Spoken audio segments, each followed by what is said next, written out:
از قلم فرنود عالم، آواز رضیہ سلطانہ۔ امام چلے گئے۔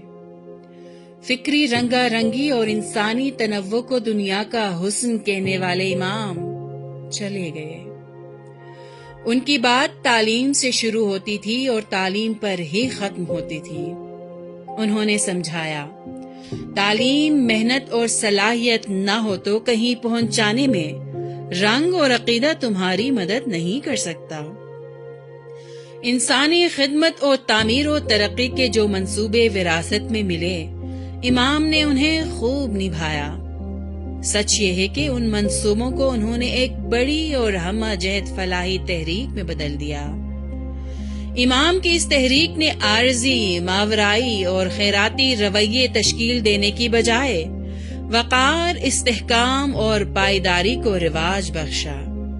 یعنی امام نے کسی پیاسے کو کبھی اس لالچ سے پانی نہیں پلایا کہ بدلے میں وہ ہدایت یافتہ ہو جائے، اس نیت سے پلایا کہ اس کی پیاس بجھ جائے۔ ساتھ یہ سوچا کہ دوبارہ جب اسے پیاس لگے گی تو کیا کرے گا، آؤ اس کے لیے باوقار منصوبہ بندی کریں۔ امام سازشی سرگرمیوں سے سات پانی دور رہے، تعمیری منصوبوں میں ہر دم شامل رہے۔ جس منصوبے کی بھی انہوں نے بنیاد رکھی اس میں عورت کا حصہ برابر رکھا، کبھی تو عورت کے حصے میں اضافہ بھی کیا۔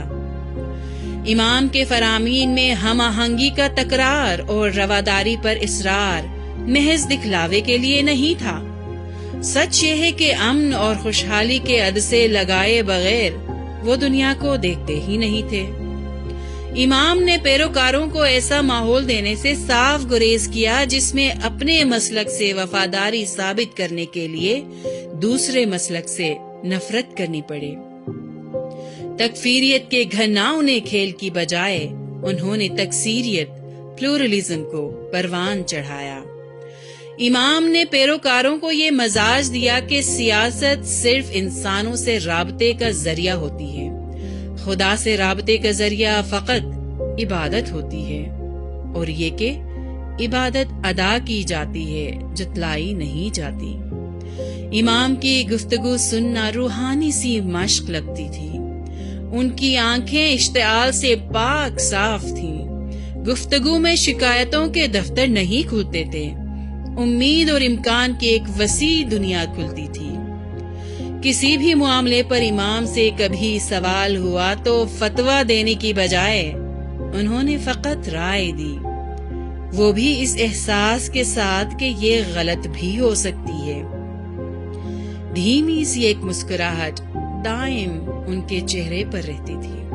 سوال جیسا بھی ہو، موضوع جو بھی ہو، ایک حد سے ان کی آواز اوپر نہیں جاتی تھی۔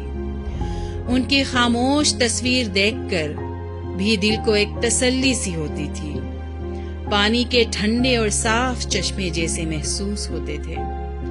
امام کا ٹائٹل انہیں جچتا بھی تھا۔ جو اپنے لیے، اپنی اولاد کے لیے چاہا، وہ سب کے لیے چاہا۔ کبھی امام کا مسلکی پیروکار نہیں رہا، مگر گلوبل انسانی تہذیب میں امام کو اپنا نمائندہ محسوس کیا، گاہے اپنا امام محسوس کیا۔ کچھ لوگوں کو ہمیشہ کے لیے زندہ رہنا چاہیے، مگر لوگ چلے ہی جاتے ہیں۔ امام بھی چلے گئے۔ مکالمے، منطق، خرد افروزی، آرٹ، کلچر، تحقیق، مطالعے اور گلوبلائزیشن پر یقین رکھنے والے امام چلے گئے۔